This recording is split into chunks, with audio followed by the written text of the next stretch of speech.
Macmillan Audio presents Finlay Donovan Digs Her Own Grave by Elle Cosimano.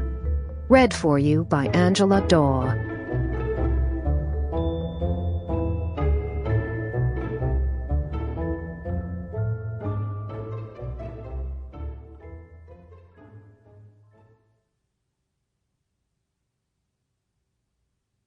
Prologue.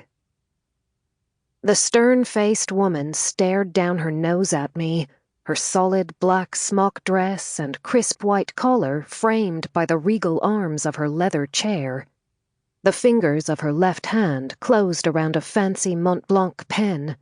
Her right fist rested on my open file like a gavel, each letter of my last name printed sideways on the tab. "Do you have anything to say, Miss Donovan?" Her narrowed eyes pinned me to my seat, reading me like a rap sheet across her wide mahogany desk.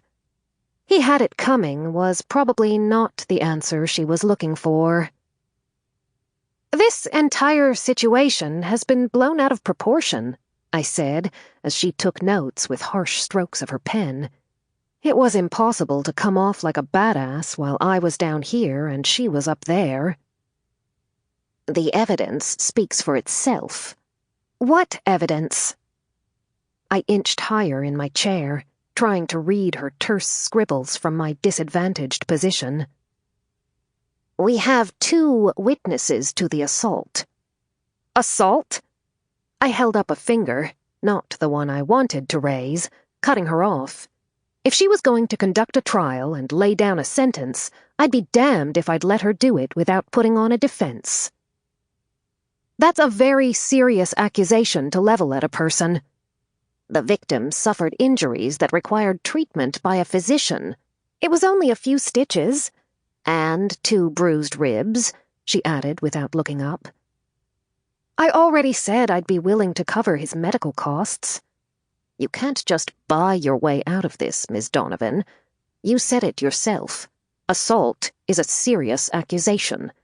If I were to let this go with a warning, I'd be setting a dangerous precedent."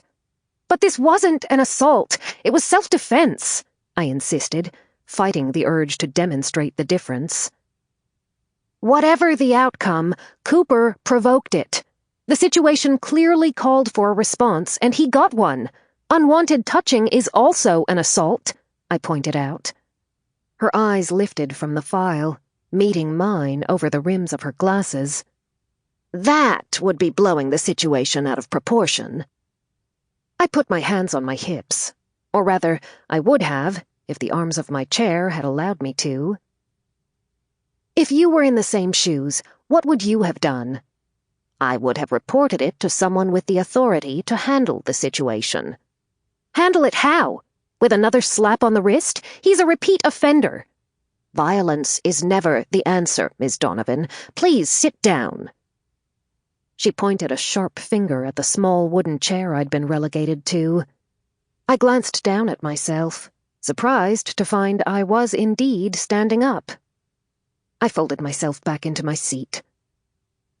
The woman took off her glasses. She set them on her desk with an aggrieved sigh. Her weary lids made slow blinks, as if she hoped I might disappear between them. "Rules are rules, Miss Donovan, and it's my job to enforce them. I've spoken with Cooper's mother about his behavior on the playground, and she has assured me the hair-pulling will not continue." I glanced sideways at Delia. Her head hung between her hunched shoulders, the short, downy ends of her blonde pigtails still noticeably uneven after she'd cut her own hair a few short months ago. Must, where Cooper had, according to Delia, repeatedly grabbed them. Her hands were tucked shamefully under her thighs, her tiny legs dangling from the edge of the chair she'd been perched on while she'd waited for me to pick her up after the principal had called me.